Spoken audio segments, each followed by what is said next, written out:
Hej, velkommen til. Hej. Det derovre er Søren. Jeg har gået i klasse med ham. Det derovre, det er Rasmus. Ja. Okay, må jeg stille dig nogle spørgsmål angående film, Søren? Ja, selvfølgelig. Okay. Hvilken slags film kan du bedst lide? Altså genre og sådan noget som Ja. skydefilm. Jeg kan bedst lide sådan eventyrsfilm. Jeg tænker Indianer Johannes, Star Wars, sådan noget.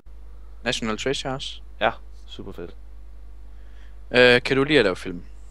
Ja, selvfølgelig. Det der er mega fedt. Og hvorfor skulle man ikke kunne lide det? Hvilken slags film har du så lavet? Mest kortfilm, og så også montager og... Eller montages, som det hedder på engelsk. Og Minecraft-videoer, Let's Plays. Alt muligt mærkeligt.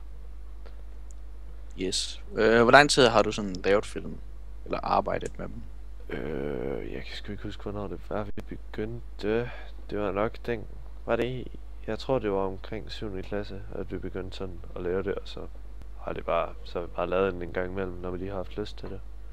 Yes. Bare hvad vi synes, der var sjovt. Hvem har du lavet film med? Dig? Og... Udover mig, ja. Okay, folk fra min klasse. Min gamle klasse. Sådan generelt. Ja.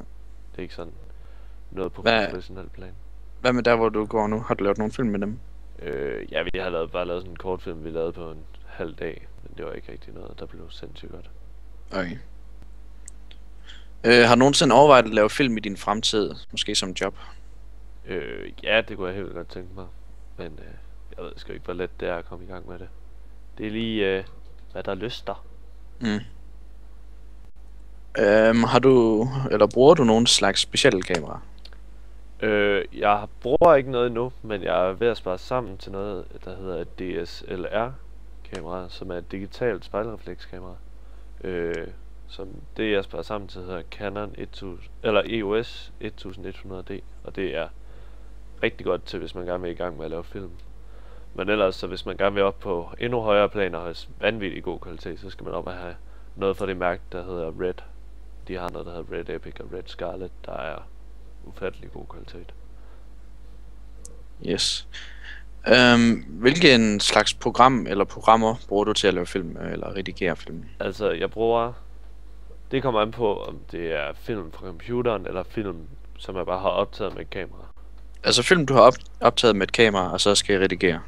Altså først, så det jeg gør, det er, at jeg går ind, så tager jeg klippet igennem det program, der hedder After Effects. Der bruger jeg det, der hedder CS6. Der er forskellige versioner. Hvor jeg så kan lave color correction, altså få farven til at se enten varmere eller koldere ud, som altså alt efter hvad for en effekt man skal have i billedet, eller så bruger jeg, og så kan jeg også lave skudeffekter og eksplosioner og hvad det skal være.